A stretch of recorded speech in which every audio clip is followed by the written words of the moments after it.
Cinematic വ്ളോഗായ travel food and ഹോട്ടൽസിലേക്ക് സ്വാഗതം. ഇന്ന് നമ്മൾ തായ്ലൻഡിലേക്ക് ഒരു അടിപൊളി 10 days ട്രിപ്പിനാണ് പോകുന്നത്. ബാങ്കോക്ക് പട്ടായ മാത്രമല്ല, ഫുക്കറ്റ് പോലെ പല ഐലൻഡ്സ് നമ്മൾ പോകുന്നുണ്ട്. അവിടുത്തെ സ്ട്രീറ്റ് ഫുഡും അവിടുത്തെ വാട്ടർ തീം പാർക്കും എല്ലാം എക്സ്പ്ലോർ ചെയ്യുന്നുണ്ട്. And most important thing is that all these are going to be done by our self. നമ്മൾ തന്നെ ടിക്കറ്റ് ബുക്ക് ചെയ്ത് നമ്മൾ തന്നെ എക്സ്പെൻസ് മീറ്റ് ചെയ്താണ് പോകുന്നത്. അവർ ട്രാവൽ ഏജൻസി ത്രൂ അല്ല പോകുന്നത്. So all the informations all the experience are going to be shared with you. So stay tuned.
hope എല്ലാവർക്കും ഈ എപ്പിസോഡ് ഇഷ്ടമായെന്ന്.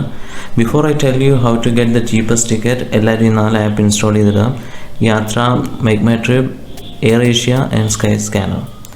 സോ എല്ലാവർക്കും അറിയാം, ഒരു ഇൻ്റർനാഷണൽ ട്രിപ്പ് അല്ലെങ്കിൽ ഈവൻ ഡൊമസ്റ്റിക് ആണെങ്കിലും നമ്മൾ പോകുന്നതിൻ്റെ ഓൾമോസ്റ്റ് ഒരു 40 to 50% നമുക്ക് ചാർജ് വരുന്നത് ഫ്ലൈറ്റ് ടിക്കറ്റ്സ് ആയിരിക്കും. സോ ഫ്ലൈറ്റ് ടിക്കറ്റ്സ് ഏറ്റവും കുറഞ്ഞ ചിലവിൽ നമുക്ക് എങ്ങനെ കിട്ടാം എന്ന് നമുക്ക് നോക്കാം. ചീപ്പസ്റ്റ് ഫ്ലൈറ്റ് ടിക്കറ്റ് ഏത് മാസം കിട്ടും എന്നുള്ള അറിയാനായിട്ട് ഏറ്റവും ഉപകാരപ്രദമായിട്ടുള്ളൊരു ആപ്പ് എന്ന് പറയുന്നത് സ്കൈ സ്കാനറാണ്. സ്കൈ സ്കാനറിൽ നമുക്കൊരു ഓപ്ഷൻ ഉണ്ട്. നമുക്ക് ചീപ്പസ്റ്റ് മന്ത് എന്ന് പറഞ്ഞ് കൊടുത്തു കഴിഞ്ഞാൽ നമുക്ക് ഏറ്റവും ചീപ്പസ്റ്റ് ആയിട്ട് ഏത് മാസത്തിലാണ് നമുക്ക് ഫ്ലൈറ്റ് ടിക്കറ്റ്സ് അവൈലബിൾ ഉള്ളതെന്ന് കാണിച്ചു തരും. ഈവൻ നമ്മൾ ഡെസ്റ്റിനേഷൻ പോലും സെലക്ട് ചെയ്യാതെ നമുക്ക് കണ്ടുപിടിക്കാനുള്ള ഓപ്ഷൻസ് ഉണ്ട്. സോ ഈ 4 ആപ്പിൽ ഇൻസ്റ്റാൾ ചെയ്യുന്നതുകൊണ്ട് നമുക്കുള്ള ഗുണം എന്ന് വെച്ചാൽ, നമുക്ക് ഇതിൻ്റെ ഇടയ്ക്ക് നോട്ടിഫിക്കേഷൻസ് വരും, ഓഫേഴ്സ് ഉണ്ടെന്നൊക്കെ. ഈവൻ എയർ ഏഷ്യയുടെയൊക്കെ ബിഗ് സെയിൽസ് ഒക്കെ ഇടയ്ക്കിടയ്ക്ക് നടക്കാറുണ്ട്. അപ്പോൾ ആ സമയത്ത് നമുക്ക് നോക്കിയിട്ട് ഏറ്റവും ചീപ്പസ്റ്റ് ആയിട്ടുള്ള ഫ്ലൈറ്റ് ടിക്കറ്റ്സ് എടുത്ത് വയ്ക്കാം. ഓൺലി തിങ് ഈസ് ദാറ്റ് നമ്മുടെ ഡേറ്റ് കുറച്ച് ഫ്ലെക്സിബിൾ ആയിരിക്കണം എന്ന് മാത്രമേ ഉള്ളൂ.